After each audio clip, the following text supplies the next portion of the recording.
We really have had a lot of it the past several days. Still tracking a little bit this morning too, Michael. Yeah, nothing as heavy or as widespread as we had yesterday, but we still got some showers and thunderstorms tracking through green country this morning. Some of us waking up to a little bit of lightning and thunder as you are heading out the door. The view here, though, we're looking from Brookside back toward downtown on the Wade's RV Weather Camera Network. You can see the low clouds that are filtering in here being illuminated by the city lights of Tulsa. We did have some downpours move through Tulsa earlier.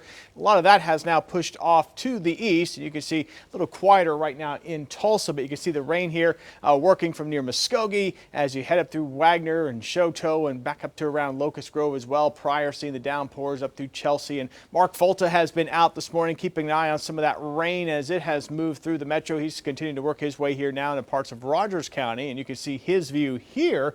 And again, we've got some wet roads out there as you are heading out the door, so just keep that in mind as you head out and about this morning. So Mark keeping an eye on those roads for us, and we'll continue to monitor dual Doppler as some of these showers and storms move through. And again, you can see that track here generally to the north and to the east, and even out ahead of that line, we've got some downpours developing here between Tahlequah, moving over to around Westville and just to the north and west here of Stillwell, and then farther to the north, tracking here near Veneta, Chelsea, as you head up here through Blue Jacket and Welch and now into the southeastern portions of Kansas, beginning to dry out here, Coffeyville and Independence, but moving into Parsons, and as you head here into parts of Cherokee County, Kansas, those downpours moving in as we speak. We'll have the rain out there this morning, and then we should see that wind down midday to early afternoon, but then we could see some redevelopment later this afternoon, and whatever does develop later on today could have the potential to become strong to severe.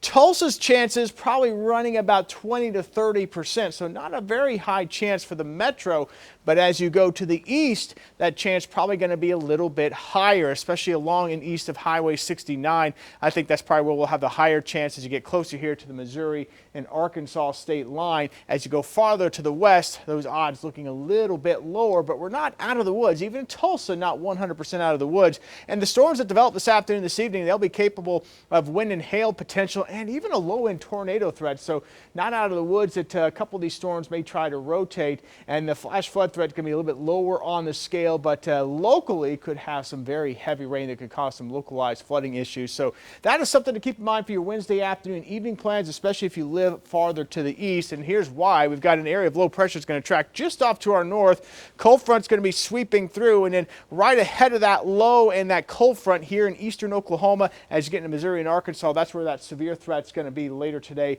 And then that threat will actually push to the east tonight. We'll actually quiet tonight for us and quiet tomorrow morning for a change as this front pushes through. That'll keep the worst of the heat here to the south.